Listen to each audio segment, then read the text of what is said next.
Hello friends, welcome to my YouTube channel Vocab Wizard. This is Mohit. आज हम बात करेंगे the difference between the unless and until. Okay, these are the two words. इनके बीच में क्या difference है और सेंटेंसेस का फ्रेगमेंटेशन कैसे होता है, कैसे फॉर्मेशन होता है, उसके बारे में हम बात करेंगे from these two words. Okay, ये जो दोनों फ्रेंड्स वर्ड्स हैं ये दोनों कंडीशनल वर्ड्स हैं. ओके, और ये कंडीशन के साथ साथ कंडीशन और समय को भी दिखाते हैं. ठीक है, जैसे पहला वर्ड लिखा हुआ है अनलेस. सबसे पहले जो दोनों वर्ड है वो नेगेटिव वर्ड है. ध्यान दीजिएगा, ये खुद में ही नेगेटिव वर्ड है. अंटिल भी एक नेगेटिव वर्ड है और अनलेस भी एक नेगेटिव वर्ड है. और आपको पता है कि इंग्लिश में रेपिटेशन अलाउड नहीं है. कहने का मतलब क्या है कि जब आप एक नेगेटिव वर्ड यूज कर रहे हैं तो उसके बाद दोबारा नेगेटिव वर्ड क्यों यूज करेंगे. ओके, सो सबसे पहला रूल यहीं से बन जाता है हमारा कि जहां पर अनलेस या अनटिल यूज होगा सेंटेंस के उस पार्ट में हम नॉट या नेगेटिव वर्ड का यूज नहीं करेंगे. ओके, अगर फिर से सुनिए, अनलेस या अनटिल का यूज किसी सेंटेंस पे आपने किया है तो वहां पर आप कोई भी नेगेटिव वर्ड का यूज नहीं करेंगे. ओके, देखते हैं. दूसरी चीज, इसके मतलब की बात अगर हम समझें तो जो पहला पॉइंट मैंने लिखा हुआ है, पहला लिखा हुआ है अगर नहीं. इसका हिंदी में मतलब क्या होता है अनलेस का. अनलेस का हिंदी में मतलब होता है अगर नहीं, यानी कि इफ नॉट. और ये शर्त सूचक है. शर्त सूचक का मतलब क्या होता है कि ये एक शर्त को दिखा रहा है, कंडीशन को दिखा रहा है. शर्त मतलब क्या होता है कि भाई मैंने आपसे एक शर्त रखी है, अगर मैं जीत गया तो ये होगा, हार गया तो ये होगा. तो यानी कि वो शर्त दिखा रहा है. तो ऐसे वर्ड जो शर्त दिखाते हैं, कंडीशन दिखाते हैं, उन्हें हमने क्या कहते हैं, अनलेस कहते हैं. देखिए मैंने लिखा हुआ है कि ये किसको शो करता है. इसको शो करने के लिए कंडीशन क्या है. कंडीशन है कि वहां पर एक्शन होना चाहिए, काम होना चाहिए. क्योंकि आप किसी शर्त लगाएंगे तो उसके बाद कुछ ना कुछ काम तो करेंगे ना, और शर्त को पूरा करने के लिए. तो शर्त जो होती है वो कंडीशन रिप्रेजेंट करता है. Unless, first of all first point, unless negative word है. ये जो है वर्ड, इसका हिंदी मीनिंग होता है अगर नहीं. अगर आपने ये काम नहीं किया, ठीक है, यानी कि जब तक आप ये काम नहीं करते हो, unless you don't do this work. ठीक है, तो इसका हिंदी मतलब होता है कि अगर ये, अगर नहीं. उसके बाद इंग्लिश में इसको कहते हैं इफ नॉट. ये शर्त सूचक है, यानी कि कंडीशन को शो करता है. दूसरी चीज, अनलेस यूज करने की कंडीशन क्या है. कंडीशन ये है कि वहां पर एक एक्शन होना चाहिए, काम होना चाहिए, तब हम वहां पर अनलेस यूज करते हैं. तीसरी बात, अनलेस के साथ नेगेटिव वर्ड नहीं यूज करें क्योंकि ये खुद ही एक नेगेटिव वर्ड है. नेक्स्ट हम बात करते हैं अनटिल की. अनटिल भी नेगेटिव वर्ड है, यानी कि इसके साथ भी हम कोई अलग से नेगेटिव वर्ड नॉट, नो नहीं यूज करेंगे क्योंकि ये खुद ब खुद नेगेटिव है. इसका हिंदी में मतलब क्या होता है. इसका हिंदी में मतलब होता है जब तक कि नहीं. अनटिल यू डोंट कम, जब तक तुम नहीं आते. Okay, I will wait for you, मैं तुम्हारा वेट करूंगा. जब तक नहीं, यानी कि ये किसको दिखा रहा है, ये एक समय को दिखा रहा है, टाइम को दिखा रहा है. ठीक है, और इसकी कंडीशन क्या है. कंडीशन ये है कि यहां पर एक ड्यूरेशन होनी चाहिए टाइम की. फिर से वापस आता हूं, यहां पर कंडीशन क्या थी, यहां पर एक्शन होना चाहिए क्योंकि ये शर्त है. जो शर्त होती है, कंडीशन होती है, वहां पर कभी कोई ना कोई आप एक्शन करेंगे तभी जो शर्त है वो पूरी होगी. अब हम बात करते हैं आगे कुछ सेंटेंसेस के बारे में. दोनों की कंडीशन ये है कि इसके साथ भी नहीं और इसके साथ भी हम एक नेगेटिव वर्ड नहीं यूज करेंगे क्योंकि ये खुद का खुद नेगेटिव वर्ड है. पहला सेंटेंस देखते हैं, unless you work hard you will not get success. ठीक है, अनलेस यू वर्क हार्ड, जब तक तुम कठिन परिश्रम नहीं करते you will not get success. Friend, ये जो सेंटेंस है ये टोटली करेक्ट सेंटेंस है. क्यों, देखिए, अनलेस यू वर्क हार्ड, जब तक तुम कठिन कार्य नहीं करते. तो कार्य करना, वर्क करना कहीं ना कहीं एक्शन हो गया. अगर ये एक्शन हो गया तो इसके हिसाब से अनलेस बिल्कुल सही वर्ड है. ठीक है, so unless you work hard, जब तक तुम कठिन कार्य नहीं करते you will not get success. ध्यान से देखिए, यहाँ पर जो नॉट का यूज किया है वो सेंटेंस के इस पार्ट में यूज किया है, दूसरे सेंटेंस में यूज किया है, इस पार्ट में नहीं किया हुआ है. जहां पर आप अनलेस या अनटिल का यूज करेंगे वहां पर आप नॉट नहीं ऐड करेंगे. So unless you work hard, you will not get success. Next sentence, wait for me unless I return.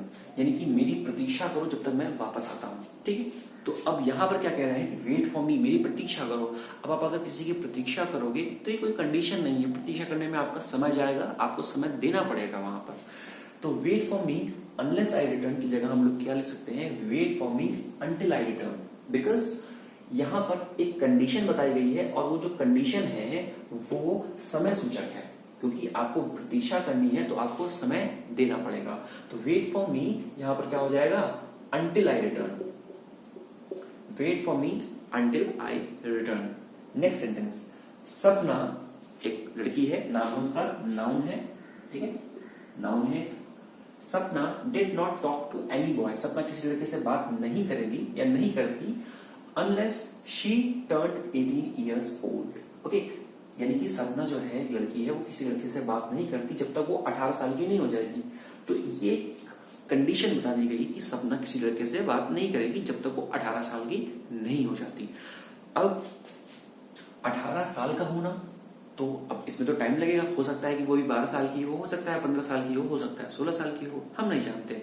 जितने भी साल की होगी इस सेंटेंस के अकॉर्डिंग जब वो 18 साल की हो जाएगी तब वो किसी लड़के से बात कर सकती है। यानी कि यहाँ पर 18 साल का होना एक समय को दिखा रहा है मैंने, और एक कंडीशन को भी दिखा रहा है। तब तक बात नहीं करेगी जब तक 18 साल की नहीं हो जाती। तो कंडीशन तो है, पर कैसी कंडीशन है, समय को दिखाने वाली कंडीशन है। मैंने बताया समय को दिखाने वाली कंडीशन के लिए हम लोग अनलेस का नहीं अंटिल का यूज करते हैं, ठीक है। यहां पर सेंटेंस में लिखा था Sapna did not talk to any boy. देखिए यहाँ पर डिड नॉट जो आया है ये अनलेस वाले पार्ट में नहीं, इस पार्ट में है। Sapna did not talk to any boy until she turned 18 years old। इसको आप ऐसे भी लिख सकते हैं, until she turned 18 years old को आप लिख सकते हैं until she become, okay, 18 year old, ठीक है। जब तक वो 18 साल की हो नहीं जाती तो उसके लिए आप टर्न यूज कर सकते हैं and you can also use the word become. Next sentence, until you leave you will get late। जब तक तुम नहीं जाते तो तुम लेट हो जाओगे, ठीक है। Until you leave, okay, until you leave now, until you leave now you will get late। अगर तुम अभी नहीं गए तो तुम लेट हो जाओगे, ओके। अब यहां पर देखिए एक जाने की बात कर रहा है। अगर आप कहीं पर जाओगे तो ऑब्वियसली कुछ काम करोगे वहां पर जाके। आप कहीं से जा रहे हो कहीं पे तो फोर्स लग रहा है, एक्शन हो रहा है वहां पर। मैंने बताया क्या कि जब कंडीशन में एक्शन वाली कंडीशन हो जाए तो हम वहां पर अनलेस का यूज करते हैं। यहां पर देखिए अंटिल यू लीव नाउ, जब तक तुम नहीं जाते तो तुम लेट हो जाओगे, ठीक है। तो एक कंडीशन की बात कर रहे हैं, पर जो कंडीशन है वहां पर कुछ काम हो रहा है, यानी कि एक्शन हो रहा है। मैंने बताया कि जहां पर एक्शन होता है वहां पर हम अंटिल का नहीं अनलेस का यूज करते हैं। अंटिल का यूज करते हैं समय सूचक में, ठीक है। तो यहां पर हम लोग अनलेस का यूज करेंगे। नेक्स्ट सेंटेंस देखते हैं, Paro will wait for me. Paro मेरे लिए प्रतीक्षा करेगी, वेट करेगी unless I return from USA to India. जब तक मैं यूएसए से इंडिया नहीं आता पारो मेरे लिए वेट करेगी। अब पारो वेट करेगी तो वेट करने में वो कोई एक्शन नहीं कर रही है, वो उसको समय देना पड़ेगा, उसको मेरे लिए प्रतीक्षा करनी पड़ेगी, ठीक है ना। जब भी आप किसी को प्रतीक्षा करवाते हैं तो वो आपके लिए प्रतीक्षा करता है, वो आपको समय देता है। तो Paro will wait for me, पारो मेरा वेट करेगी जब तक मैं यूएसए से नहीं आता। तो इसका मतलब क्या है, यहाँ पर कंडीशन तो है कि पारो वेट करेगी, ठीक, कब तक, जब तक मैं यूएसए से नहीं आता। लेकिन यहाँ पर जो ये अनलेस है, ये अनलेस की कंडीशन, ये जो कंडीशन है वो कोई एक्शन ना होकर एक टाइम कंडीशन है, और टाइम कंडीशन के लिए हम लोग अनलेस नहीं यूज करते हैं, हम लोग अंटिल यूज करते हैं, ठीक। तो Paro will wait for me until I return came back from USA.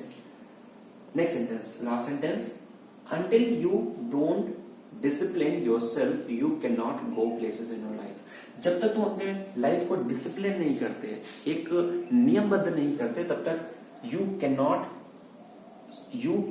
go places in your life। यहाँ पर देखिए सेंटेंस को थोड़ा समझते हैं।